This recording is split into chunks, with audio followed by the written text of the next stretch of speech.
I don't want to do either of those things. Yeah, but if you had to, though.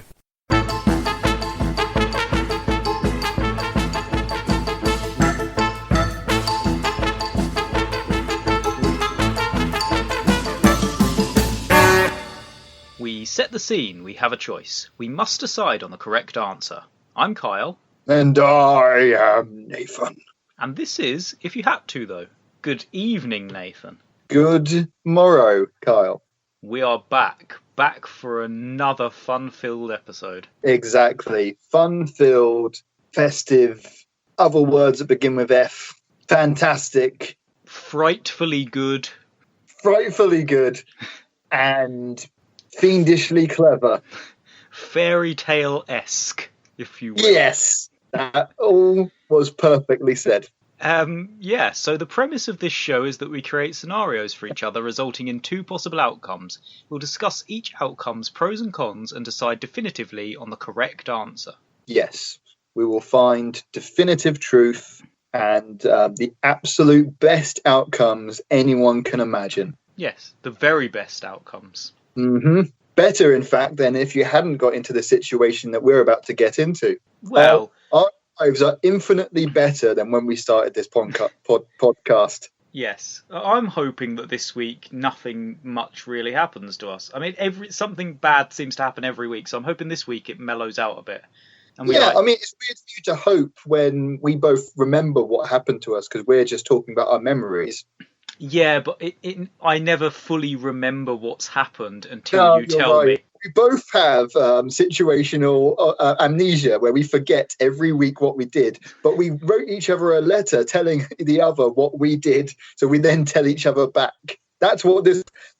We didn't really explain that at the beginning on our first episode. Each week we forget what we did, but we've sent for a scroll where we explained what happened to us, and now we're explaining it back to each other. Situational amnesia, wonderful. Exactly. So a medical term. I don't want to bog you down with the details. No, I mean that we can give that out as a fact. Do you think? Oh, I mean, if we're feeling generous. Yeah. You think audience deserve a fact this early? Have you been good, boys and girls? Because if you have, you definitely don't get the fact. You only get the fact if you're attacking orphans and puppies. Exactly. Yeah, it's very early for us to be doling out a fact. Get me started on orphaned puppies. Orphaned puppies, Jesus. I mean, that may be the saddest image in the world. Orphaned puppies, yeah. I can see the advert for them now. I really can. I mean, that's one hell of an emotional plea for charity money.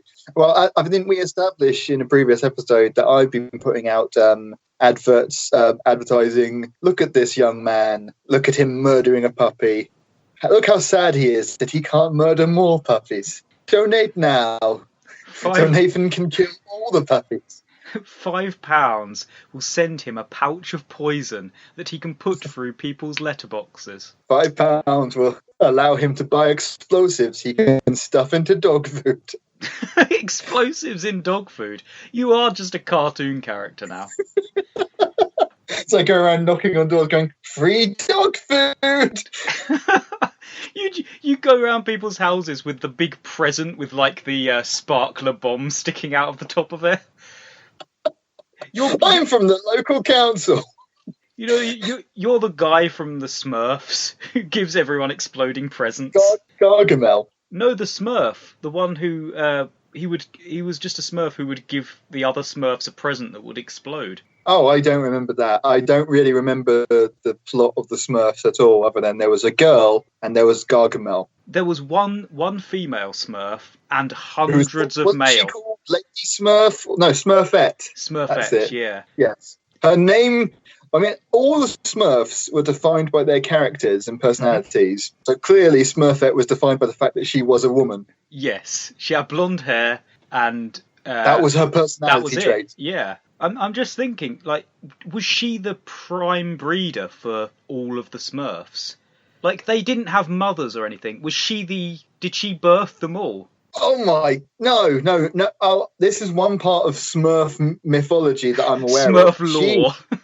Smurf lore. She came about. I mean, this is what our audience tune in for. Smurf law. Oh no, Smurf Nathan. concept. Smurfy's law. Yes, but no, she was created after all the Smurfs because I think she was created by Gargamel as like a secret weapon against the Smurfs. Oh, so they would fall in love with her. But then she fell in love with the Smurfs, and yeah. Oh, okay. So yeah, no, she didn't birth all the Smurfs. She was what was the disgusting phrase you used? The prime birther. The prime breeder of the Smurfs. Oh right, yeah, okay. That lovely term. No, she was not. She was instead a robot. I don't think she was It was magic. Yes. No, he was a warlock, wasn't he? Yeah, no, you are right. He was. It wasn't Dr. Robotnik. He didn't build a robot woman. Oh dear, no, we're going into crossover we've all been waiting for. What's Sonic and the Smurfs? I mean, they're both blue. They are both blue. And they're both woodland creatures, so... They are both woodland creatures. This is all starting to add up now. We're figuring out the truth that they don't want you to know, listener. The Smurfs and Sonic were in on it all along. Anyway, Nathan, this week you were watching the Smurfs. I was watching going, I know what you're up to, you little bastards. You were trying to work out the big Smurf conspiracy. Yeah, so...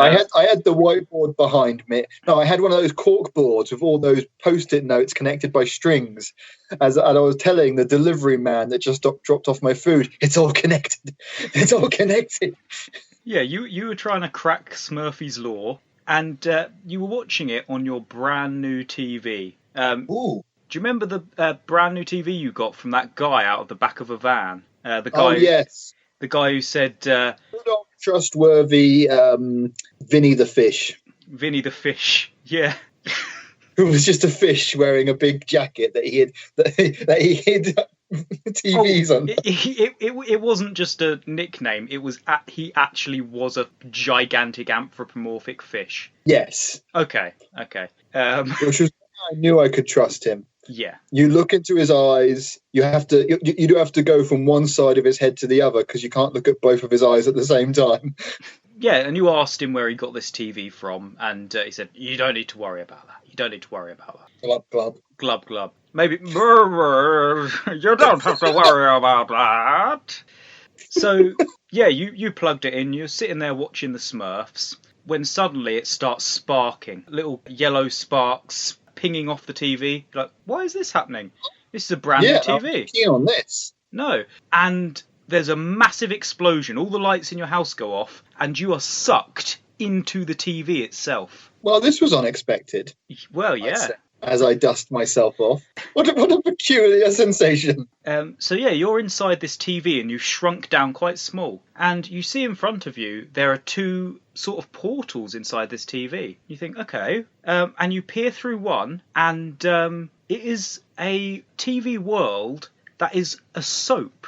Is it a big bar of soap that you use to wash yourself with? Oh no, maybe I should be more specific. A TV slice of life, ongoing TV soap. A TV show about a pizza. Yes. You look in the other portal, and you see that there is a game show. Oh no, I like game shows. What is it? A game show I recognise? It's not a game show you recognise. It's just a guy asking these two people at podiums questions, and he's got little cards, so it could be any game show in the entire history of game shows. Any game show in the entire history of game shows, yes. So you deduce that you can't go back the way you came. You are trapped inside this TV. So you're going to either have to go into the world of a random soap and live in there for the rest of eternity, or a soap opera. If you will, yes. The tales of people's lives. Or you will go into a game show and be on a game show for the rest of eternity. The rest of eternity? I've deduced by looking through these portals that this will be the rest of my life. The rest of eternity. Yeah, no, your life will never end, obviously. Oh, yeah, obviously. That I've deduced that as well. You've deduced that straight away. My hours of deduction are on par with that of the greatest detective in the world. Go, Mr. Gadget. Detective. What's his name? Inspector Gadget. Inspector. Oh, dear. Mr. Gadget. That was his father. I'm sorry. I knew his father well. I got confused. Old Pedro Gadget. Pedro. Yes, Pedro. He was a dear friend. So basically, Nathan, Yeah. your choice is you're either going to have to live inside a living soap for the rest of eternity, or live inside a game show for the rest of eternity. Right. When you say live inside a soap, Yes. can we set the parameters on what kind of soap? I mean, is it basically just going to be in the local town pub where everything happens, or is it a hospital? I see what you mean. No, it is more of a think EastEnders, Coronation Street, Emmerdale. Yeah, there's a local pub. Everyone goes every single day, and everything important that happens in everyone's life happens at the pub. Yes, and there's constantly going to be pregnancy scares. There's going to be. Oh my god! I'm going to step through, and I'll be afraid that I'm pregnant. Yep. And it's your baby, Kyle. Dun, dun, dun. Oh yeah, there will be lots of dramatic entrances and declarations. Imagine, I mean, that's what it's like watching a soap. Imagine living a soap. Mm-hmm. Everything you do would be like that. It would be like, do you know the time? I'm afraid I don't. Dun, dun, dun, dun, dun, dun. Like, oh, do you have enough change? No. Dun, dun, dun. You won't be able to get on the bus to go to the shops. Bum, bum, bum, bum, bum, bum, bum, bum, bum, bum. Yes. Every misunderstanding you have leads to a slap fight in the local pub. Yeah, and obviously everyone around you is going to be very over the top and going to be very dramatic, and they're always going to be having problems. Everyone will. You can try and live a normal life there, but you won't be able to. Everyone else's problems. You can't just keep yourself to yourself. No. In soap world, everyone's life is your business, and my life is everyone's business. Yeah, even if you just got a flat on your own, like the landlord would be round constantly doing goofs or having problems or having to fix things. I would end up having an affair with the landlord's daughter in half an hour. Yes. Not even on purpose. I'd fall out the window and accidentally have intercourse with his daughter. Well, it would be like, you're like, right, okay, I just want a normal little house, a little flat out in the middle of nowhere. You go in there and instantly a knock at the door. You think, who could that be? You open the door, this very attractive woman in a bikini.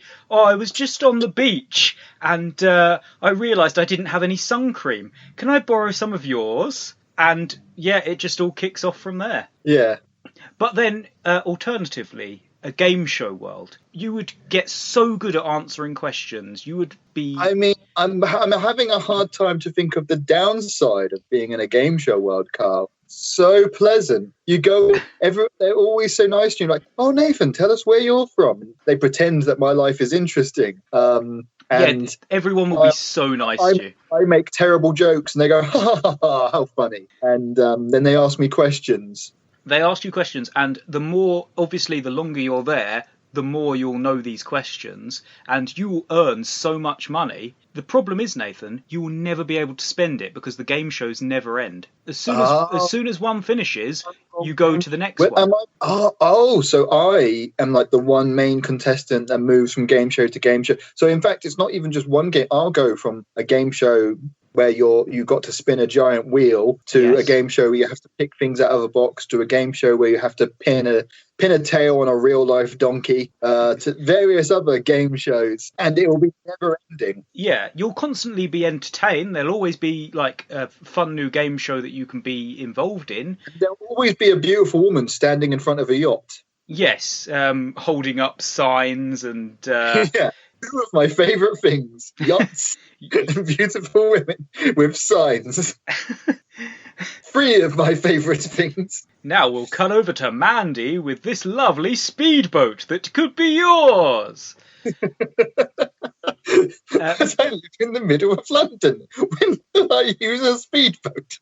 Well, you now, Nathan, not only do you not live in the middle of London, you don't live anywhere. You live inside this game show. That yacht is useless to you. It is useless to me. In the reality of this world, do I need to eat, sleep? Do I sweat? Do I need to wash myself? Like, if I'm just moving constantly from game show to game show, I'll probably have a bottle of water. Contestants are allowed to drink a bottle of water, but I won't just be allowed to stop and take a lunch break. No, you just, as soon as the new game show starts, you're in a new set of clothes, washed and hair and makeup already done. And I just won't have a memory of that, of any of that. No, you won't have a memory of being in wardrobe. You will just be on the game show as it begins. And obviously, you'll have people clapping you all the time, all the audience. So that's a plus. Whereas if I'm on the soap opera, I might be the local villain of the soap opera. Yes. So I might have people. I might hear the studio audience, some strange studio audience that I can't quite see, booing me all the time. Yes. Just in the back of your head, you've got the feeling that people hate you. And I find myself saying strangely sinister things that make no sense. Yes. Well, what use is it to me if the local schools close and all the children go hungry? As long as I have the golden Snickers. That's what happens on soap operas, right? It's been about 20 years since I last watched one. Yeah, I think the same characters are on it as when I used to watch it. Oh yeah, that's the thing with soap operas. Once you've been on it, you can never leave, and that's basically what's happening to you. Ah, right. So I will be the one aging person in the street that never leaves, never gets his own life. And because it's a soap opera, my life never gets in order. I'm constantly going from crisis to crisis, to affair to affair. I have like 5 failed marriages. My dog gets run over. I murder someone and cover up the murder. All these things happen, probably in the same week. All these things happen simultaneously. Oh yeah, every day something bad is going to happen. Yeah, I sleep with the landlord's daughter, and then half an hour, then the landlord comes in and we have an argument. I accidentally murder him, have to cover up the body. Yeah. Oh, the good thing is, though, you will never be in jail for very long. No, I'll go to jail, and there'll be like one scene of me in jail talking to like the one person in the street that liked me, and then the next week I'll be freed, come back, walk into the local pub and get a drink like nothing is wrong. While everyone stares at me in disbelief. And then in silence, the old bar lady will pour you a pint and shakily hand it over, and then you'll say, "You're all right there." "Oh, you're all right, love." You'll say, "Oh, you're all right there. Good to be back." Boom, boom, boom, boom, boom, boom, boom. And whereas living in the game show world, I mean, again, I'm jumping from game show to game show. So, like one week I'm answering trivia questions, obscure trivia questions. The next I'm avoiding getting gunked. The next I'm doing elaborate. I'm running for an elaborate, not amusement park. Or what's it called when you're not theme park? My brain's gone blank. Obstacle course. An elaborate obstacle course. Like I'm imagining total wipeout while they're asking me questions. Like as I'm jumping in between. Now, the cause of the Crimea War. Can you tell me what are the 3 major aspects as I'm going, wow, I think it all started. And you're also having to dodge pies that are being launched at you by clowns on the sidelines. Yeah, classic game shows. Where clowns throw pies at you. Exactly. Oh, I mean, that's a tough one. I've stepped through this magical portal and I can see I can't go back. So there's these 2 portals in front of me and I can see what world they are, and I have to go through one of them immediately. Is there something happening that's like forcing me to make my decision? Well, yeah, obviously the screen behind you is just pushing you forward. So soon you're going to just be forward. So I know as soon the decision will be made for me. Yeah. So it'll just be the flip of a coin if you don't choose yourself. I think, despite the fact that I genuinely enjoy game shows a lot more than I enjoy soap operas, I think I would enjoy being a soap opera character more than I would enjoy being in an endless game show. Mainly because I think, as we've established in this show, my knowledge is limited. I mean, obviously, when I'm with you, Kyle, the two of us together, we know everything. Yes. But when you're not around, I can't quite answer as many things. Or, well, actually, it's more like when you're not around, there are less people around who accept the stuff that I say as fact. The thing with the game show, though, Nathan, like, yes, you would be really bad at it to start with, but questions are going to get recycled eventually, and soon, within... aren't there, like, endless questions in the world? Yeah, but as I've said, you're going to be there for the rest of eternity. Oh, okay. So after 1,000,000 years, I'll get good at it, is what you're saying? Yeah, when your brain is broken and you are physically desperate to leave, you will know everything. I think, despite the pleasantness of that, I would still prefer to be in a soap opera, because the appeal of being a soap opera baddie really does appeal to me. The idea of being unquestionably bad and unambiguously evil and getting away with it. And still having affairs. There is that, but there will also be a hell of a lot of turmoil, and bad things will happen to you on a daily basis. True. Well, not on a daily basis. Not every single. Some through the characters of which character gets a different bad thing to happen to them this week. Yeah, some days you're the one doing the bad things to other characters. A lot of the time, because I won't be a lot of the time, my normal life will just be. I'll be in the local pub seeing the drama that's happening to other people. You'll be giving reaction shots. Oh, yeah, constantly. Oh, I didn't think that would happen. Oh my god. Oh, wow. Well, no, but I still get to establish what kind of character I am in this soap opera world. So I'm going to be the smarmy bastard that everyone hates. So I'll be in the back of the pub watching the drama, smiling smugly, going, I knew they wouldn't last. I knew that marriage would fail. You do need to prepare yourself for at least 30 marriage proposals a year. I mean, I probably will be murdered at least twice and come back. Oh, yeah, and come back, yeah. And all of these things are going to happen in the pub. Like, all of the marriage proposals, they're going to be in the pub. The marriage will happen in the pub. Yeah, they will get married in the pub. I'll meet the woman in the pub. I'll propose to her in the pub. We'll get married in the pub. Probably get divorced in the pub. Yeah. My next relationship will be with the divorce lawyer that I hired to end that marriage. Oh, definitely, yeah. She would come in. I started sleeping with before the marriage was even over. Oh, how controversial. And your first murder will be with the ashtray in the pub. You'll just hit someone round the head with what would be my nasty Nathan? Would that be what they call me? Of course that's what they call you in this world that you now live in, Nathan. Nasty Nathan. Wow. There you go. So I don't think any role in history has ever suited me quite so well. No, it really hasn't. I've been preparing for this my whole life, Kyle. Up till now, all the horrible things I've ever done have had consequences, and I really find that annoying. But the idea of living in a world where there are no permanent consequences to my actions, all right, that really does appeal to me. Wonderful. So yeah, I am stepping through into the local pub, the Bishop's Butt. The Bishop's Butt, yes. In Crandallvale.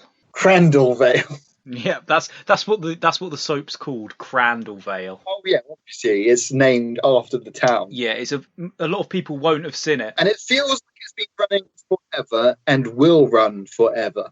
Yeah, it's not that popular, but they still keep making it because it's so cheap to make. So yeah, you enjoy that, Nathan. And if anyone else gets in this situation, they know to go into the world of the soap. Because, like you say, doing questions and quizzes forever is going to be a bit grating. And come find me in the Bishop's Butt. I'll buy you a drink and then con you out of your life savings. Seduce your grandmother, take her life savings and leave her to die. Oh, I'm going to have so much fun, Kyle. You are. This has actually been a turnout for you this week. I said this week it was going to be more relaxing. Really, yes. I can now live the life I've always meant to live. Yes. I mean, I'll just be having affairs all over the place, dodgy deals, conning people out of all their money, a couple of murders that I have to hide up. And then I get caught, but then I'm let out of prison on a technicality and everyone knows I did the crime.